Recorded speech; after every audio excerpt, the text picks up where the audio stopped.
Jennings. Erin has been seated additional time from James Rosenberger. James, are you here? She will have a total of 6 minutes. Good morning, commissioners. Thank you guys so much for having me here and also listening to all of us. It's very unheard of these days. My name is Erin Olszewski, and I'm here in support of the Collier Health Freedom Bill of Rights Ordinance and the Health Freedom Resolution. A little bit about my background and why it's important that you understand how imperative it is that what I'm about to share with you is in your decision today. First, I'm a mom. I have 3 boys. I'm here to protect them, but I'm also here to protect and defend your children and grandchildren as well. I'm a registered nurse. I'm here to stand up for my patients and honor those who have died unnecessarily. I'm an author of a book that is no longer allowed on bookshelves, which I'm going to give each of you a copy to read because of censorship. They won't even put it on bookshelves so people won't find out what's going on. And also, I'm an Army combat veteran. I served over a year in Iraq, 2003 to 2004. Commissioner LaCastro, thank you for your service, and Commissioner Cowell, thank you for your service as well. My oath never expires, not only to my country, but also to my patients. So at the height of the pandemic, I actually traveled from Florida in the Tampa Bay area to New York to work in the COVID ICU. I actually was placed at the epicenter of the epicenter, which is Elmhurst Hospital in Queens, New York. I just want to make this very clear that this was not just solely happening in New York, but all around our great nation, including Florida, and more specifically right here in your county. I know this because upon my return after getting kicked out of New York for trying to advocate for my patients, I began advocating for patients all around Florida. The same situation in every single hospital. What I witnessed in New York can only be described as a turnkey style assembly line to a body bag. There's no liability. There's gag orders on all of our staff, including myself. We were threatened to be sent home if we said anything. They banned family members, which are the patient's advocates, which should never happen ever again. They banned treatments. I always say that politicians make lousy doctors. A politician or government should never get in between the doctor-patient relationship ever again. If they wanted to do that, they can go to medical school or become a nurse. There was financial incentives put on admissions of patients, so $13,000 to admit patients. Why not?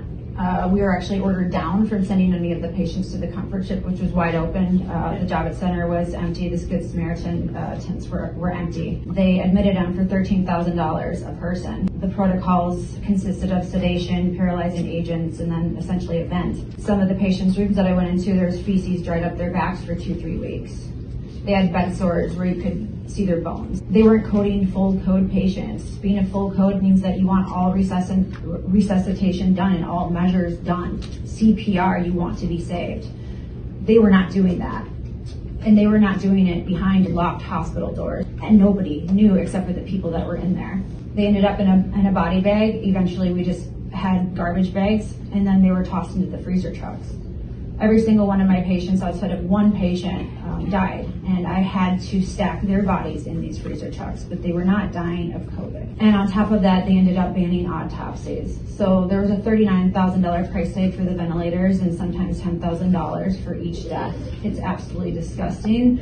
I tried to say something and I was unable to. I was threatened with being sent home, so I decided that I was going to go undercover. Got some spy glasses, got some audio gear, and I started recording for the next 4 weeks. I'd like to share a little clip, if I could, because I think that it's very important that you actually hear with your own ears what is actually, what happened, what continues to happen to this very day in the hospitals.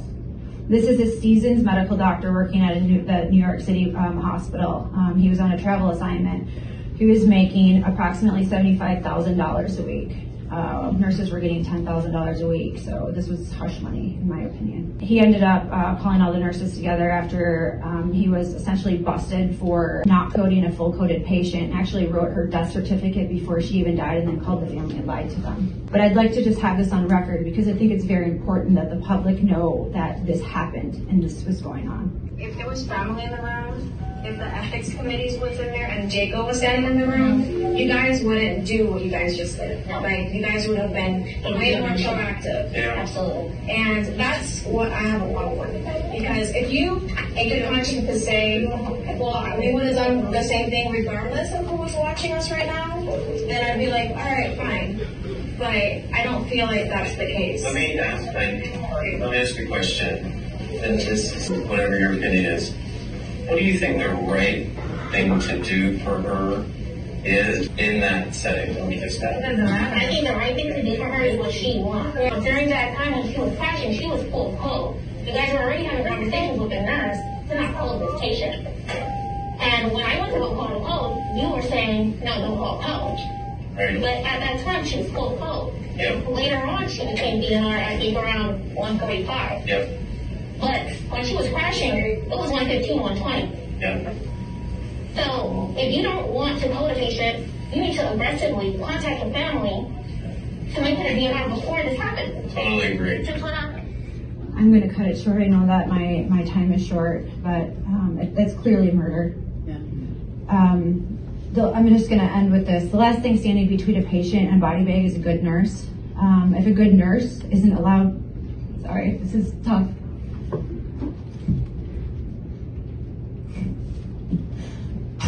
Sorry. If a good nurse isn't allowed to do her job,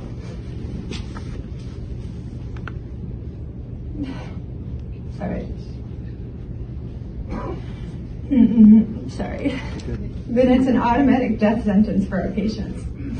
And we're forced to watch them die unnecessarily.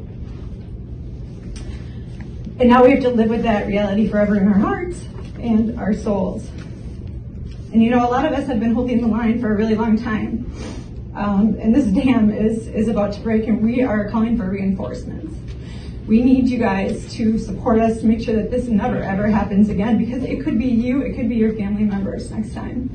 And any person that's in opposition of this resolution in the ordinance is likely someone that you don't want taking care of you. Yeah. Or they have something to hide.